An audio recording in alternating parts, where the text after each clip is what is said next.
नमस्कार। स्वागत है आप सभी लोगों का हमारे YouTube channel star GS hub में। हम लोग अपने चैनल के माध्यम से भूगोल विषय पर बातचीत कर रहे थे और भूगोल विषय पे हमने आपको वर्ल्ड जियोग्राफी में कॉस्मोस चैप्टर से रिलेटेड इसके पहले की वीडियो में बातचीत किया था। मैं आज बता रहा हूं आपको कि मैं कल किन किन मुद्दों पे चर्चा कर चुका था और आज हमारी जो चर्चा होगी वो किन मुद्दों पे होगी। तो 2 मिनट लेता आपका और 2 मिनट में पहले मैं ये आपको बता दूं कि मैंने किन किन मुद्दों पे चर्चा कर चुका था। मैंने आपको बताया था ब्रह्मांड क्या है, उससे रिलेटेड मैंने आपको बताया था कि ब्रह्मांड क्या है। तो कुछ ऐसा कल मैंने आपको फिगर बना के दिखाया होगा, आकाशगंगा, तारामंडल, फिर मैंने बनाया होगा तारा, उसके बाद मैंने कुछ ऐसा बनाया होगा यहाँ पे सूर्य और यहाँ पे कुछ किया होगा इसका परिवार और लिखा होगा यहाँ पे सौरमंडल। उसके बाद मैं सौरमंडल के कुछ ग्रहों के बारे में बात किया होगा, जैसे बुध हुआ, शुक्र, पृथ्वी। आज मैं ये बात बता दे रहा हूँ, हर वीडियो में इन पे चर्चा नहीं कर सकते क्योंकि ये दूसरी क्लास से मैं सोच रहा हूँ एक बार रिकॉल करवा दूं आपको। मंगल, बृहस्पति, शनि,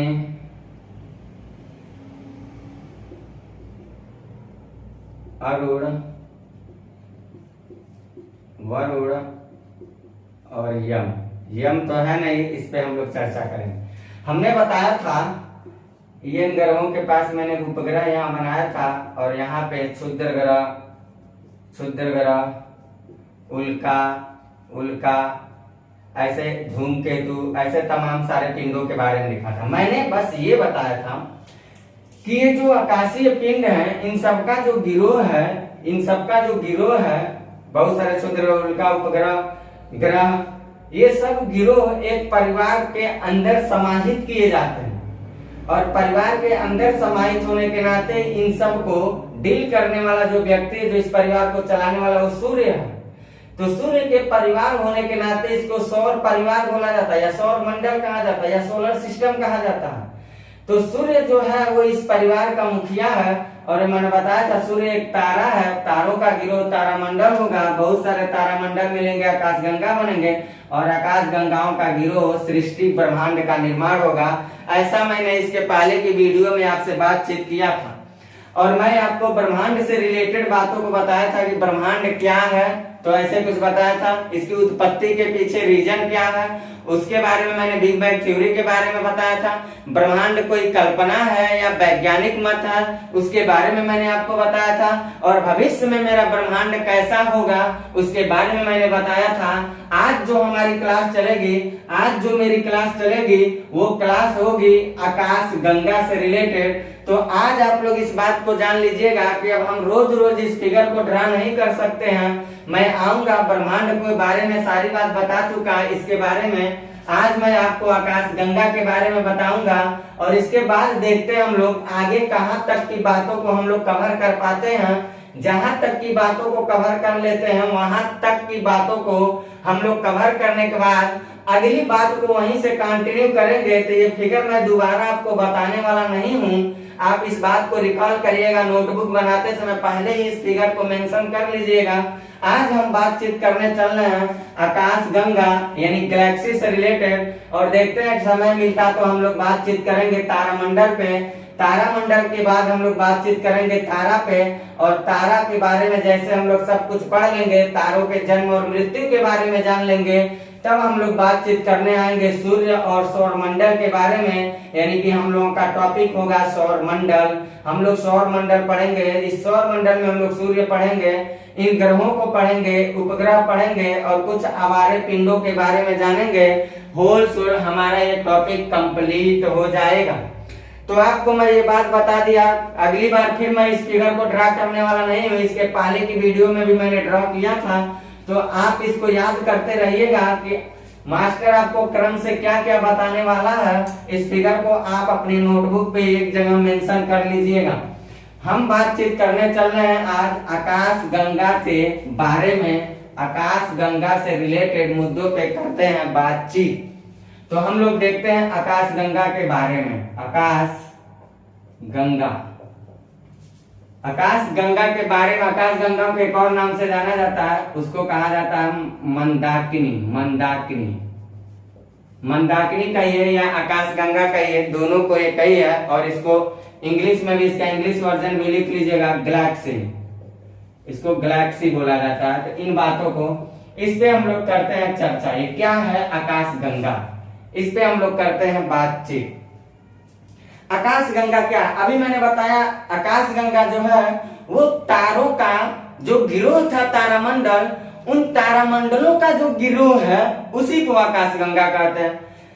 बहुत सारे तारे जब मिलते हैं तो तारामंडल का निर्माण करते हैं, और तारामंडलों का जो समूह होता है वो तारामंडलों का समूह ही आकाश गंगा कहलाता है। जिस आकाश गंगा में अरबों खरबों तारे मौजूद होते हैं, यानी अरबों खरबों हमारे सूर्य की तरह सूर्य मौजूद होता है, उस पिंड के बारे में, उसके बारे में हम लोग चल रहे हैं अध्ययन करने, ये आकाश गंगा क्या है।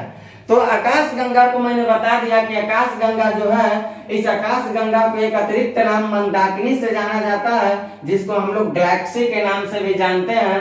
ये जो आकाश गंगा है, इस आकाश गंगा के बारे में हम लोगों को अगर जानना है तो ये देखा जाएगा कि जो मेरा यूनिवर्सल सिस्टम है, जो हमारा ब्रह्मांड है, उस ब्रह्मांड में इस आकाश गंगा का क्या रोल होता है, और इस आकाश गंगा में समाहित क्या है, इस आकाश गंगा का आकार क्या होता है, और परीक्षा के नजरिए से आकाश गंगा किस तरह से महत्वपूर्ण बन जाता है, इन मुद्दों पे करते हैं हम बातचीत। इन मुद्दों पे हम बातचीत करते हैं। तो जनरली देखा जाएगा, कंटिन्यू करते हैं क्लास को। जनरली जो हमारा ब्रह्मांड है, बातों को समझिएगा, हमारा जो ब्रह्मांड है, ब्रह्मांड जिसके बारे में हम लोग इसके पहले पढ़े थे, कॉस्मस। तो हमारे ब्रह्मांड में अनुमानतः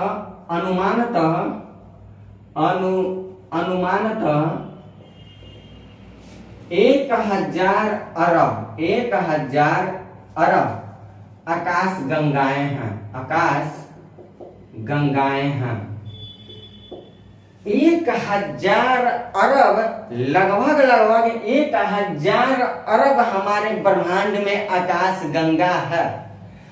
अगर इस 1000 आकाश गंगा में से हम एक आकाश गंगा को निकालते हैं, गौर करिएगा, इस 1000 अरब आकाश गंगा में से अगर हम एक आकाश गंगा को निकालते हैं तो उस एक आकाश गंगा में लगभग 100 अरब तारे मौजूद हैं। लगभग 100 अरब हमारे सूर्य की तरह सूर्य मौजूद हैं एक आकाश गंगा में। यानी कि हम इसमें से एक आकाश गंगा को अगर बाहर निकालते हैं, एक आकाश गंगा को हम निकालते हैं अगर बाहर, तो इस एक आकाश गंगा में हम लोगों को क्या मिलता है, लगभग 100 अरब तारे मिलते हैं। 100 अरब तारे होते हैं। बातों को समझिएगा आकाश गंगा के बारे में।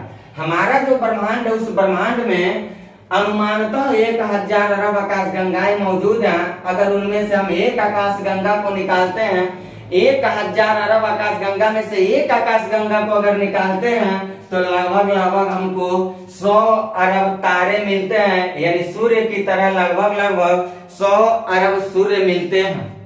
अगर हम लोग देखते हैं कि जो हमारी आकाश गंगा है, इस आकाश गंगा को अगर देखें हम लोग, तो अपने संरचना के आधार पे पूरे ब्रह्मांड में संरचना के आधार पर आकाश गंगा 3 प्रकार के होते हैं।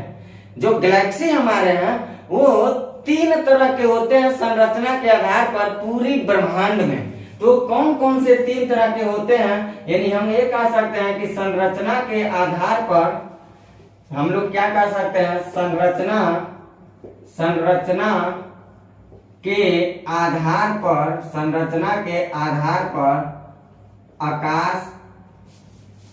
आकाश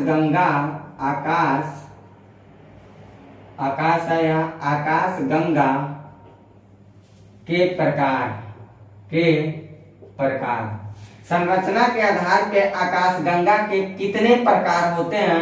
तो अभी तक संरचना के आधार पे जो हम लोग आकाश गंगाओं को बांटे हैं पूरे ब्रह्मांड में, वो 3 तरह से आकाश गंगा को बांटे हैं। पहला जो आकाश गंगा है उसको हम लोग बोलते हैं सर्पाकार आकाश गंगा, सर्पाकार आकाश गंगा, सर्पाकार आकाश गंगा। दूसरा जो हम लोग इसमें बांटते हैं वो बांटते हैं दीर्घवृत्तीय, दूसरा जो इसका रूप है वो है दीर्घवृत्तीय, दीर्घवृत्तीय आकाश गंगा। और तीसरा जो इसका रूप आता है वो आता है अनियमित, अनियमित आकार की, अनियमित आकार की आकाश गंगा, अनियमित आकार की आकाश गंगा। ये 3 रूपों से पूरे ब्रह्मांड में आकाश गंगा का बंटवारा किया गया है।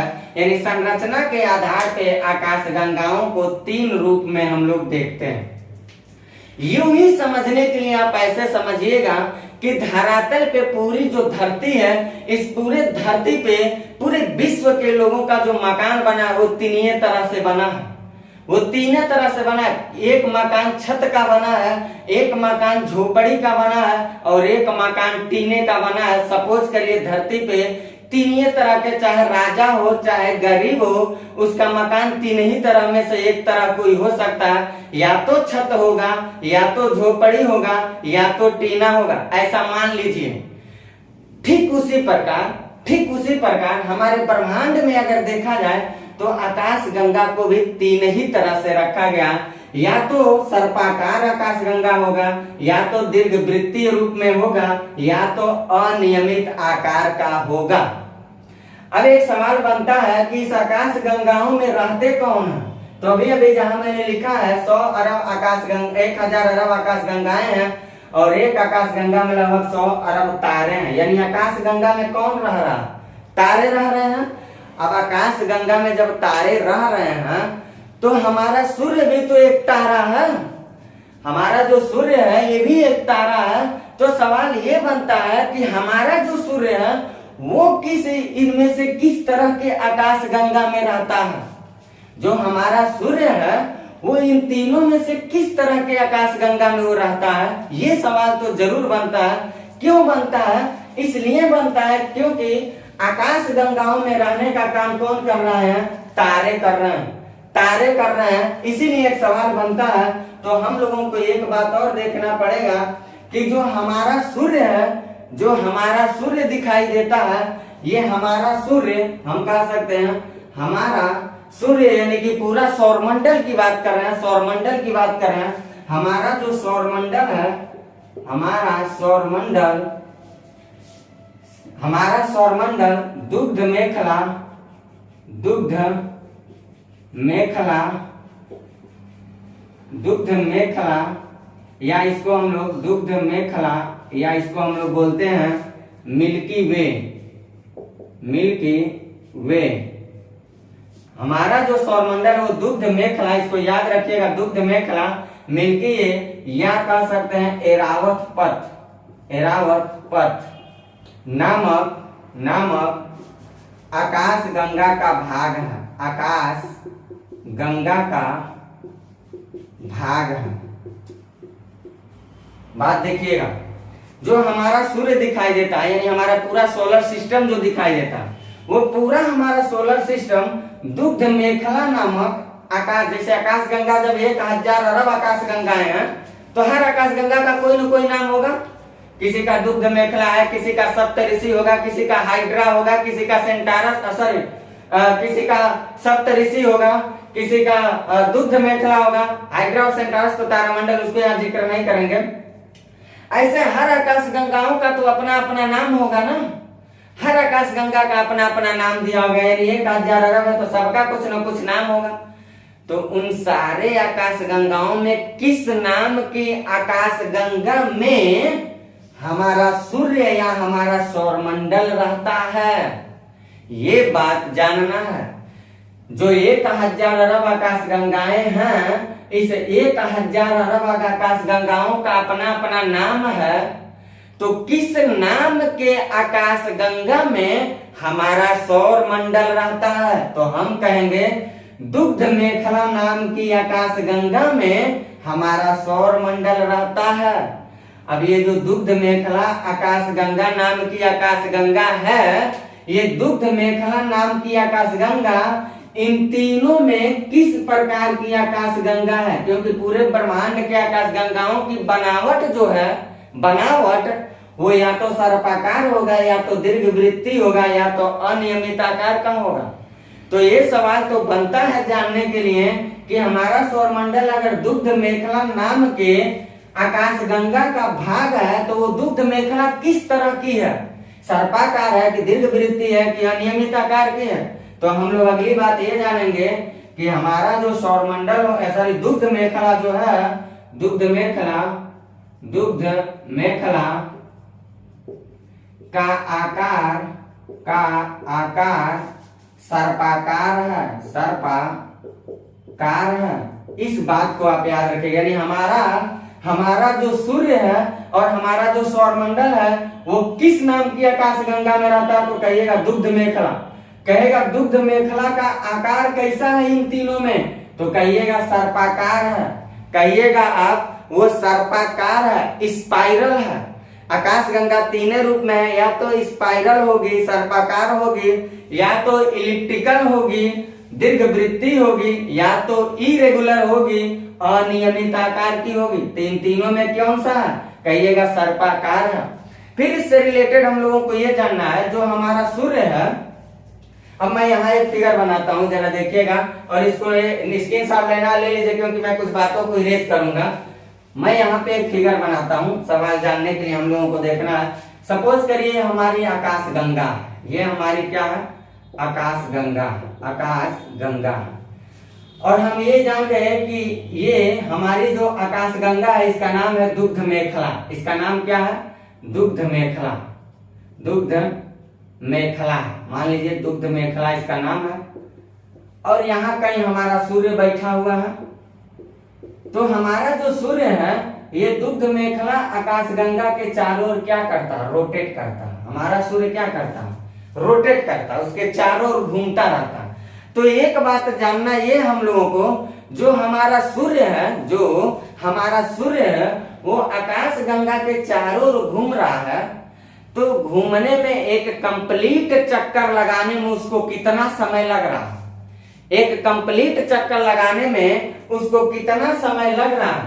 तो हमारा सूर्य जिस इनिशियल पॉइंट से चलता है, उस इनिशियल पॉइंट को पुनः फाइनल पॉइंट में कन्वर्ट करने के लिए जब पहुंचता है, यानी कि एक पूरा होल सोल राउंड जब मारता है, तो एक पूरा चक्कर लगाने में हमारे सूर्य को 22.5 से 22.5 से लगभग 25 करोड़ वर्ष का समय लगता है। क्या जानना है? 22.5 यानी 22.5 से लगभग 25 करोड़ वर्ष में हमारा सूर्य अपने आकाश गंगा के चारों ओर एक कंप्लीट चक्कर लगा लेता है। ये बात हम लोगों को जानना है। और जो ये कंप्लीट चक्कर जैसे लगा लेता है, जैसे पूरा चक्कर लगाता है, जैसे हमारी पृथ्वी जो है हमारे सूर्य के चारों रोटेट करती है, तो 365 से 1/4 दिन में एक कंप्लीट चक्कर पूरा कर लेती है। ऐसे हमारा सूर्य अपने आकाश गंगा के चारों ओर घूमता है, तो 22.5 से 25 करोड़ वर्ष में एक कंप्लीट चक्कर मारता है। और जब ये कंप्लीट चक्कर मारता है तो इसी को क्या कहा जाता है? इसी को कहा जाता है ब्रह्मांड वर्ष। ब्रह्मांड वर्ष इसी को बोला जाता है, ब्रह्मांड वर्ष बोला जाता है। यानी इसी अवधि को क्या कहा जाता है? ब्रह्मांड वर्ष कहा जाता है। अब इससे रिलेटेड एक दो बात और हम लोगों को जानना, और ये जानना है कि मान लीजिए हमारी आकाश गंगा है और ब्रह्मांड में 1000 अरब आकाश गंगा है। तो हमारी जो आकाश गंगा है, इस आकाश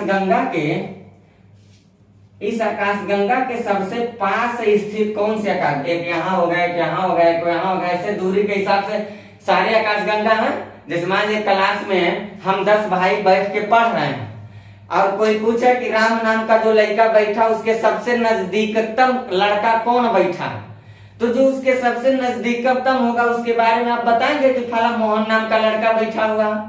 10 लड़कों को तो नहीं ना कहेंगे आप, कोई एक बैठा होगा क्लास में सब, या कहीं ऐसे बैठे हुए हैं।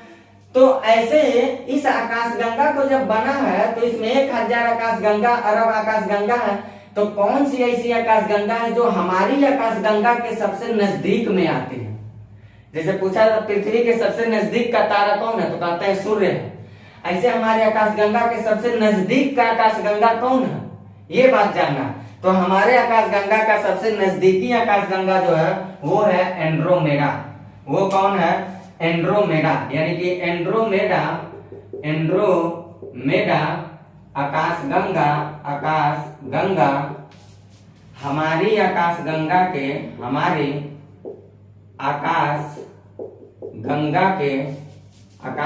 के सबसे निकटतम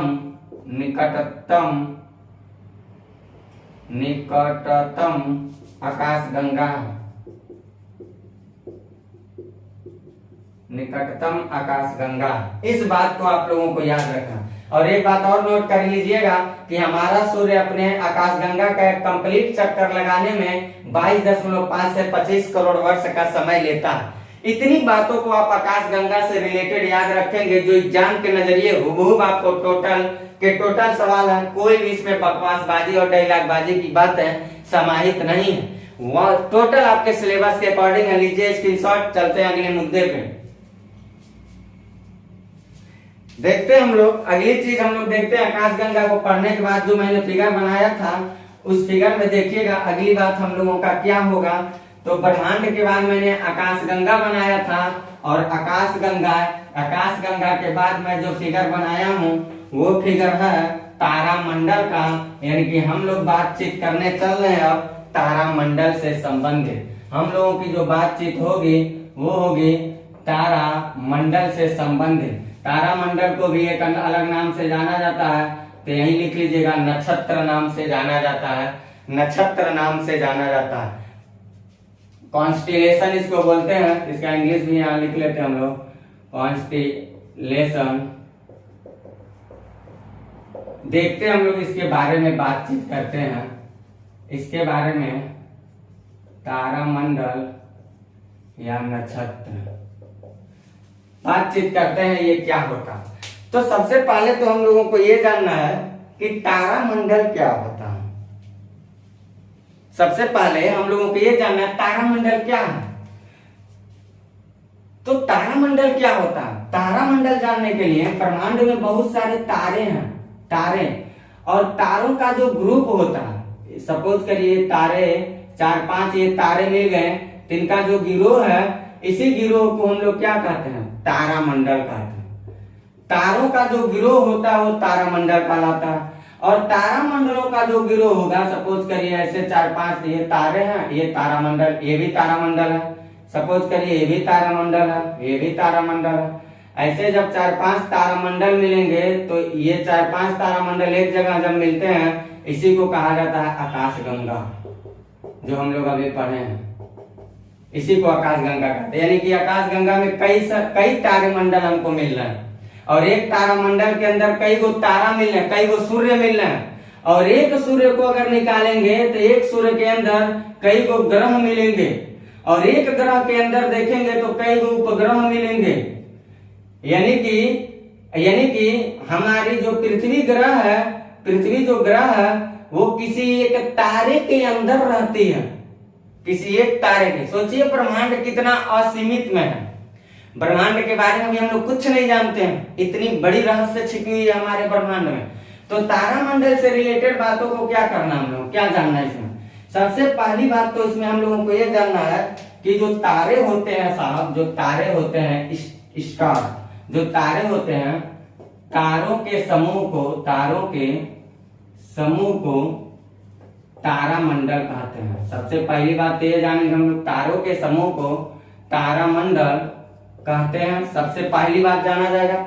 दूसरी बात इसमें हम लोग ये जानेंगे कि अभी तक जो हमारा साइंस है, उस इस तारा मंडलों पे जो अपना खोज किया है, उस खोज के आधार पे ये बताता है कि हमारे ब्रह्मांड में अभी तक मिलने वाले 88 तारामंडल हैं। ऐसा नहीं है कि 88 ही हैं, अरबों खरबों हैं, लेकिन मैं वहां तक, मेरा साइंस वहां तक नहीं पहुंच पाया। मेरा साइंस जहां तक पहुंच रहा है बस उसके बारे में मैं बता रहा हूं। यानी कि आधुनिक समय में अगर देखा जाएगा, आधुनिक समय में 88 तारामंडलों की खोज हुई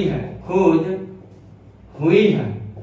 अब इस 88 तारामंडल के बाद कहीं कहीं किताब में देखिएगा 89 लिखा रहता है, 89, लेकिन जब ये पूछा गया है सवाल, इस पे जब जो आया आयोग का रिपोर्ट, ये 88 ही मान्य किया गया, इसको याद रखिएगा। ये जो 88 तारामंडल है, इस 88 तारामंडल में अगर देखा जाए तो 88 तारामंडल को हम लोग क्या करते हैं, 2 भागों में बांट देते हैं, और 2 भागों में बांट के हम लोग पढ़ते हैं। इसमें सबसे पहली बात ये देखा जाएगा कि इस 88 तारामंडल में सबसे बड़ा तारामंडल कौन है, सबसे बड़ा तारामंडल, ठीक। और फिर जाना जाएगा कि इसमें दूसरे नंबर का दूसरा सबसे बड़ा तारामंडल कौन है, दूसरा सबसे बड़ा तारामंडल कौन है, इसके बारे में हम लोगों को जानना है। तारामंडलों के बारे से रिलेटेड ये बातें हम लोगों को जानना है कि आधुनिक समय में 88 तारामंडल की खोज हुई है, जिसमें सबसे बड़ा तारामंडल कौन है, तो आप कहिएगा एक शब्दों में, वो है सेंटारस। इस सेंटारस में लगभग 94 तारा मौजूद हैं। इस सेंटारस तारामंडल में सपोज करिए ये सेंटारस तारामंडल है, सपोज करिए ये सेंटारस है, और इसके अंदर ऐसे 94 सूर्य भरे पड़े हैं, ऐसे 94 सूर्य भरे पड़े हैं। सबसे बड़ा अभी तक के खोज के हिसाब से यही है। और दूसरा सबसे बड़ा जो अभी तक खोजा गया है, वो खोजा गया है हाइड्रा, उसका नाम रखा गया है हाइड्रा। और इस हाइड्रा के अंदर जो अभी तक तारे देखे गए हैं, वो तारे देखे गए हैं लगभग 68 तारा। यानी कि सपोज करिए ये तारामंडल है, तो इस तारामंडल, ये हाइड्रा तारामंडल है, तो इसके अंदर लगभग 68 ऐसे तारे सूर्य मौजूद हैं, 68 सूर्य मौजूद हैं। तो तारामंडलों से रिलेटेड इसमें हम लोगों को इतनी बातों को याद रखना है, इससे ज्यादा कोई बहुत ज्यादा बात पढ़ने की जरूरत नहीं है। सप्तऋषि तारामंडल के बारे में, सप्तऋषि भी तारामंडल है, लेकिन उसके बारे में भी हम लोग आगे आएगा मुद्दा, वहां बातचीत करेंगे। तो तारामंडल या नक्षत्र से संबंधित ये स्पेशल पीसीएस में सवाल उठा दिया था कि तारामंडल को एक अन्य नाम से क्या जाना जाता है, तो नक्षत्र कहा जाता है। इसको याद रखिएगा, शायद मैचिंग कराने में कहीं ऐसे सवाल दिया था, वो अभी याद नहीं आ रहा, लेकिन इस नक्षत्र को लेकर के सवाल पूछा जा चुका है। तो तारामंडल से रिलेटेड इतनी बात को याद रखिएगा, तारों के समूह को तारामंडल कहते हैं। अभी तक 88 तारामंडल खोजा गया, जिसमें सबसे बड़ा सेंटारस है, 94 तारे मौजूद हैं। दूसरा सबसे बड़ा हाइड्रा है, लगभग 68 तारे मौजूद हैं। इतनी बातों को लीजिए आप स्क्रीनशॉट, और देखता हूं हम लोग इसके आगे की मुद्दों पे बातचीत। आकाशगंगा ब्रह्मांड के बाद मैंने क्या बताया था कि आकाशगंगा बताऊंगा, आकाशगंगा के बाद मैंने कहा था आपको तारामंडल बताऊंगा, और तारामंडल के बाद मैंने कहा था आपको तारा बताऊंगा। तो अब हम लोग पढ़ने चल रहे हैं, हम लोगों की जो बातचीत होगी वो होगी तारा पर, यानी कि स्टार पर। हम लोगों की जो बातचीत होगी वो स्टार से रिलेटेड होगी, तारा से रिलेटेड बातचीत करने के लिए सबसे पहले तो मन में यही सवाल उठता है कि ये बताओ भाई, तारा क्या होता है, तारा किसको कहते हैं? तो याद रखिएगा, ब्रह्मांड में उपस्थित कोई भी आकाशीय पिंड, ब्रह्मांड में उपस्थित कोई भी आकाशीय पिंड जिसके पास स्वयं ऊर्जा उत्पन्न करने की क्षमता हो, स्वयं ऊर्जा उत्पन्न करने की ताकत रखता हो, और वो प्रकाशीय और विद्युत चुंबकीय विकिरण उत्पन्न करता हो, ऐसे समस्त आकाशीय पिंड को तारा कहते हैं। ऐसे समस्त आकाशीय पिंड को तारा कहते हैं। यानी कि तारों के अंदर सबसे बड़ा रहस्य क्या छिपा हुआ कि उसके पास खुद प्रकाश उत्पन्न करने की ताकत होगा, और वो प्रकाश उत्पन्न जब करेगा तो इसके साथ साथ वो विद्युत चुंबकीय विकिरण भी उत्पन्न करेगा। ऐसे रहस्य रखने वाले ब्रह्मांड में जितने सारे पिंड मिलेंगे उन सारे पिंडों को एक शब्दों में कहिएगा तारा कहते हैं। तो तारा के बारे में एक छोटा सा डायलॉग लिख लीजिएगा। वो छोटा डायलॉग क्या है कि तारा स्वयं प्रकाश उत्पन्न करने वाले, स्वयं ऐसे लिखिएगा, ऐसे आकाशीय पिंड, ऐसे आकाशीय पिंड जो स्वयं प्रकाश उत्पन्न करते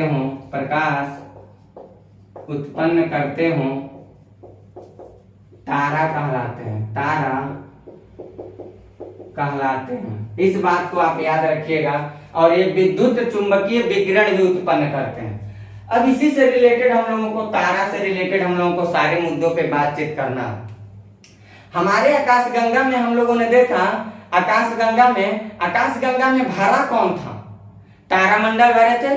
तारामंडलों के अंदर कौन था? तारे थे।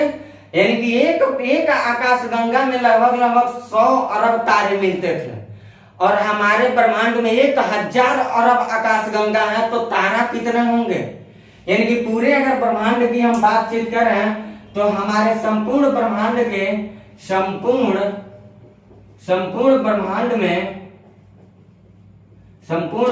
में लगभग 98% जो हिस्सा है, 98% हिस्सा तारों से भरा हुआ है, तारों से भरा है।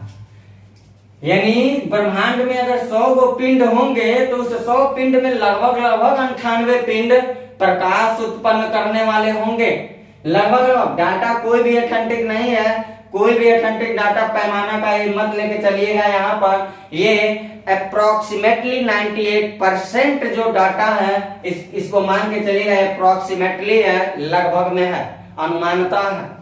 तो संपूर्ण ब्रह्मांड के अगर हम पूरा अपने ब्रह्मांड की बात कर रहे हैं तो उसमें लगभग 98% हिस्सा जो है वो तारों से भरा है। और अभी हमने क्या बोला? अभी मैंने परिभाषा देते समय ये बोला है कि ऐसे आकाशीय पिंड जो ऊर्जा उत्पन्न करने की ताकत रखेंगे वो तारा कहलाएंगे।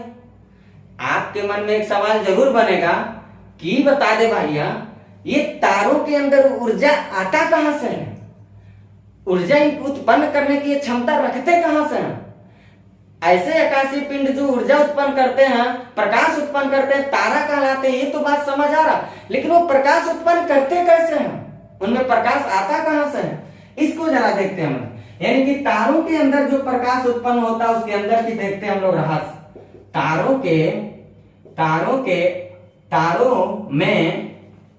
तारों में ऐसे लिखेगा, तारों में नाभिकीय संलयन, अभी मैं इसको समझा रहा हूं, नाभिकीय संलयन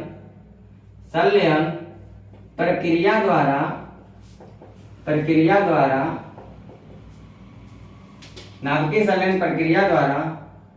ऊर्जा उत्पन्न होता है। नाभिकीय संलयन प्रक्रिया क्या होता? सपोज करिए कोई अणु, कोई पदार्थ है, इसके नाभिक में दो कोई चीज आके का, नाभिकीय संलयन का मतलब होता है मिलना, और नाभिकीय विखंडन का मतलब होता है अंदर दो जुड़े हुए चीजों को टूटना। ये जब टूटेंगे तो कहा जाएगा नाभिकीय विखंडन, और जब दोनों जुड़ेंगे तो कहा जाएगा नाभिकीय संलयन। टूटेंगे तो क्या कहा जाएगा? विखंडन। जुड़ेंगे तो क्या कहा जाएगा? संलयन।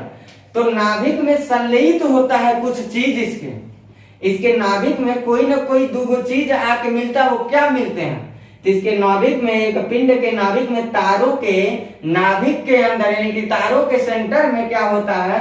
हाइड्रोजन का एक अणु हाइड्रोजन के दूसरे अणु से जाके मिलता है, और मिलने के बाद क्या करता है? वो हीलियम में कन्वर्ट होता है, और जैसे हीलियम में कन्वर्ट होता है अपार एनर्जी जनरेट करता है, वो प्रकाश देने लगता है, और प्रकाश जैसे देता है तो प्रकाश के साथ साथ वो अपार एनर्जी भी जनरेट करने लगता है। यानी कि तारों में नाभिकीय संलयन प्रक्रिया के द्वारा ऊर्जा उत्पन्न होता है। तो क्या होता है नाभिकीय संलयन प्रक्रिया? जरा उसको समझ लीजिएगा आप, क्या होता है नाभिकीय संलयन प्रक्रिया? तो नाभिकीय संलयन प्रक्रिया में हाइड्रोजन का एक अणु 1H2 + 1H2 इक्वल टू करते क्या है ये 2He4 का निर्माण करते हीलियम को बनाते हैं। और जैसे हीलियम बनाते हैं ऑलरेडी यहाँ ऊर्जा उत्पन्न होने लगता है।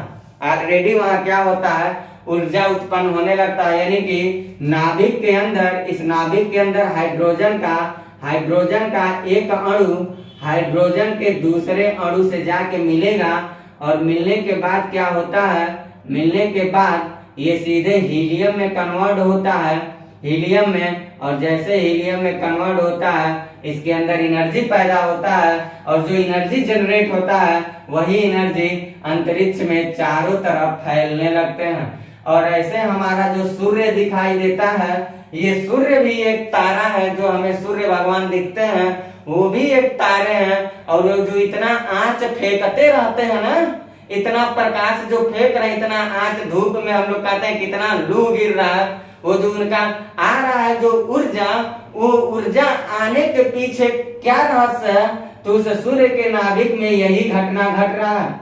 उसके नाभिक में हाइड्रोजन का एक अणु दूसरे अणु से मिल रहा है, हीलियम में कन्वर्ट हो रहा है और अपार एनर्जी को जनरेट कर रहा है। और वही एनर्जी हमारे धरती पे आता है तो हम कहते हैं कि कितना हमें धूप लग रहा है। तो आपको तारों में क्या जानना, तारों में नाभिकीय संलयन प्रक्रिया के द्वारा ऊर्जा उत्पन्न किए जाते हैं। नाभिकीय संलयन प्रक्रिया में कोई पूछेगा क्या होता है तो बता दीजिएगा, हाइड्रोजन का एक अणु हाइड्रोजन के दूसरे अणु से जाकर के मिलता है और फाइनली वो हीलियम में कन्वर्ट होता है और एनर्जी देने लगता है। अब ये जो तारे होते हैं, मान लीजिए पिंड तारा है, तो इसके नाभिक में कौन कौन से गैस मिलेंगे, इसके नाभिक में कौन कौन सा गैस मिलेंगे, तो उसके बारे में हम लोग देखते हैं। तारों के नाभिक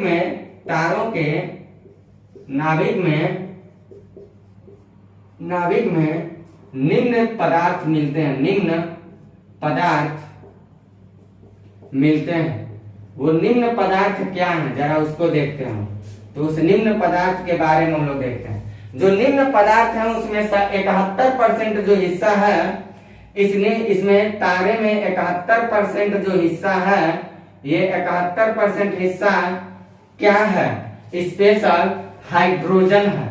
71% हिस्सा में स्पेशल हाइड्रोजन है, यानी कि इसके अंदर जो निम्न चीज मिल रहा है उसमें हाइड्रोजन 71% है, हाइड्रोजन। और इसमें 26.5% जो हिस्सा इसका है, याद रखिएगा 26.5% जो इसका हिस्सा है वो हीलियम मिलता है, हीलियम। और हाइड्रोजन हीलियम में कन्वर्ट हो रहा है।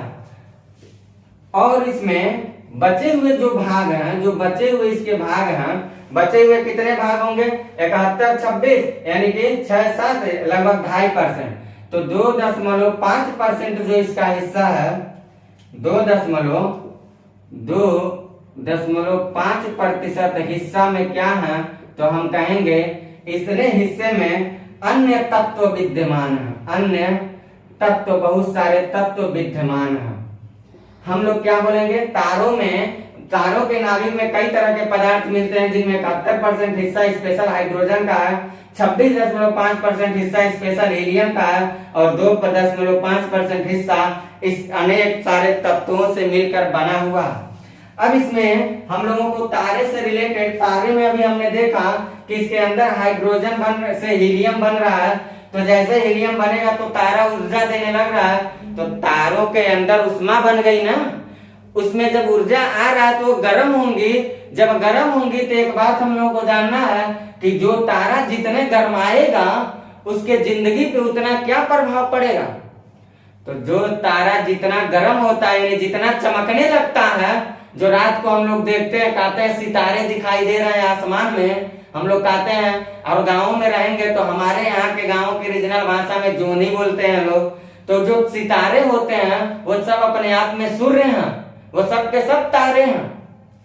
अब उन तारों में जो सितारा सबसे ज्यादा चमकता होगा उसका जिंदगी उतना ही कम होगा। इसका मतलब ये हुआ कि वो इसलिए ज्यादा चमक रहा क्योंकि उसके अंदर का हाइड्रोजन खत्म होके हीलियम में ज्यादा से ज्यादा बदल गया, इसलिए वो ज्यादा से ज्यादा एनर्जी जनरेट करके हमको चमकता हुआ महसूस हो रहा। इसीलिए हाइड्रोजन ज्यादा से ज्यादा खत्म हो गया और हीलियम में ज्यादा से ज्यादा बदल गया, हीलियम में बनना ही उष्मा मिलता है, ऊर्जा मिलता है।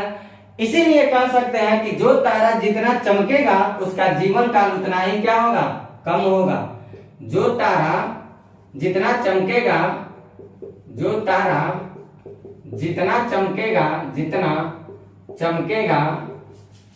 उसका जीवन काल उतना ही कम होगा, उतना ही कम होगा।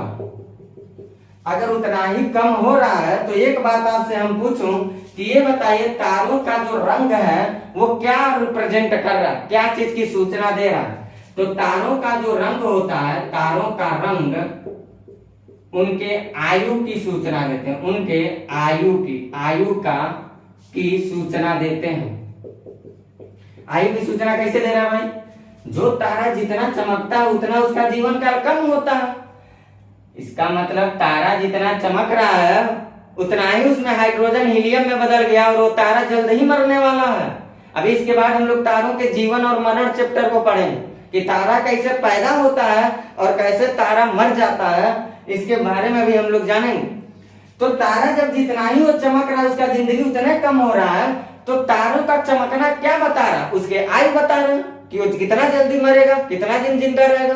तो तारों का रंग अक्सर एग्जामिनर पूछता रहता है किस चीज का सूचक होता है, तो कहिएगा तारों का रंग उसकी आयु का सूचक होता है। फिर तारा से ही रिलेटेड सूर्य में की बात, जब हम लोग सूर्य पढ़ेंगे तो सूर्य से रिलेटेड सारी बातों को पढ़ेंगे, लेकिन अभी यहाँ हम लोग सूर्य से रिलेटेड कोई बात नहीं पढ़ेंगे, सौर मंडल में हम लोग पढ़ेंगे।